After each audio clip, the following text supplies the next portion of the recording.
All right, guys, I talked about some news and rumors. Now I'm going to get into my second segment here. Raiders stock up, stock down on how these guys played. You could also think of it as the best and worst players from week 3. So I'm going to start with stock up, and this is the guy who I think is an obvious one. It's Jordy Nelson. So 8 targets, 6 catches, 173 yards, and a touchdown. And he started the game off with a bang. 3 catches, 139 yards, and a touchdown, just streaking down the field. For any kids watching, hopefully you were covering your eyes during it. But he got the Raiders off to a hot start, which is what the Raiders needed. They needed to get the mojo going. They needed to get that swagger, and the Raiders had it. And Jordy Nelson was bringing it. But then cramps set in for other players, and Jordy had to start returning punt returns. And then for some reason, well, they weren't getting him as involved. Again, there's his stats against the Dolphins. 6 catches, 173 yards. That's a beautiful yards per catch at 28.8. The next guy I got coming up here, stock up, is Marshawn Lynch. 19 carries, 64 yards, and that touchdown. 3rd straight game with a touchdown. They keep feeding beast mode, and I understand that he's got a low yards per carry right now of 3.5. But the Raiders are chewing up clock, and they are feeding this guy, and he runs so hard every single play. And this guy is a Gruden grinder. Like, I understand that, sure, there's sometimes he might not break off the big run, but when he's wearing down defenses, that's what I want to see. And, like, if we can continue to feed this guy the rock, that's when the Raiders, I think, are going to be ultimately successful. He's getting the goal line touches, which is something that I absolutely love. So 3 touchdowns for Marshawn on the year, and his stock is up after his performance against the Dolphins. The last guy who I think stock is up, this is a new guy. It's Clinton McDonald. Last week against the Dolphins, 3 tackles, and he had a sack. Now, I think he has been by far the best interior defender for the Raiders. Now, the Raiders aren't getting a lot of pressure on the quarterback, but he's at least allowing his teammates, I think, to get one-on-ones. I did like what Arden Key, he was an honorable mention for me in this week, because Arden Key, I thought, did look pretty good. He's obviously an athletic guy coming out of LSU, but if Clinton McDonald can still be taking on double teams, he can allow a guy like Arden Key, ultimately to be much more successful. So, guys, those are my top 3 guys for stock up, but I want to know from you, who was the Raiders' MVP in Week 3? Was it Jordy Nelson? Was it McDonald? Was it Marshawn Lynch? If it's none of those guys, let me know. Who was the MVP in Week 3?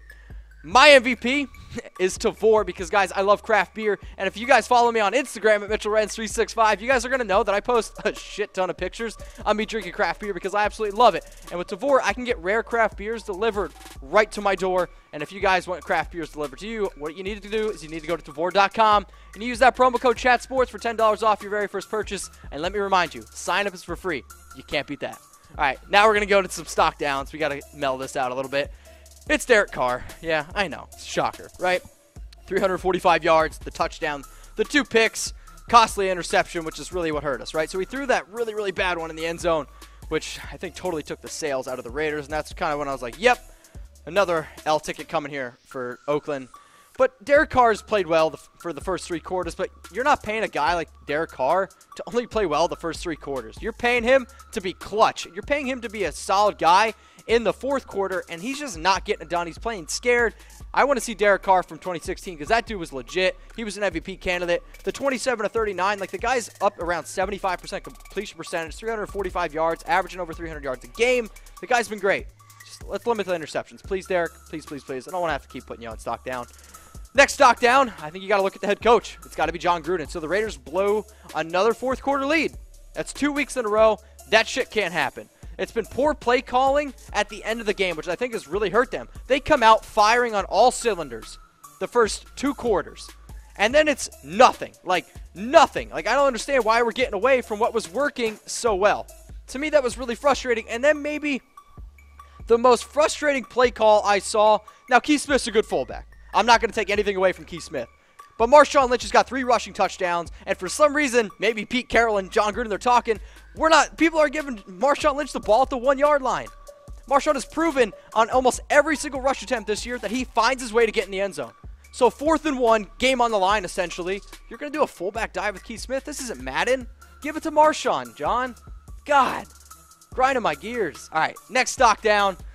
It's got to be Reggie Nelson for me. So Reggie got beat on the Kenny Stills touchdown, and it was a nice pass and catch by Tannehill and Stills. I get it, but he did still get beat. And this might be harmful or hurtful, but I thought Reggie Nelson looked hella old in the second half. He looked tired, and maybe the heat set in. Guys, I get it. It's hot in Miami. But these guys are NFL players, and they need to be well-conditioned. And on the at the very end of the game, Reggie was so out of position on the Dolphins' end-around touchdown that basically sealed the deal for the Dolphins. So when I look at just second-half production, man, Reggie, I'm sorry, your stock is down. Guys, I want to know from you, though, who was the Raiders' least valuable player in Week 3? Okay, was it Nelson? Was it Carr? Was it somebody else that I didn't mention? Please let me know. Who was the Raiders' least valuable player in Week 3? I need you guys to go to Tavour.com. Okay, go to Tavour.com. I want you to sign up for free. Tell your friends about it so they can get some craft beer as well shipped to them. Discover rare craft beers from all over the country at Tavour.com. Use that promo code CHATSPORTS for $10 off your very first purchase. And also, DM me at MitchLorenz365. Tell me that you did it. I'll give you a shout out on the next Raiders Report.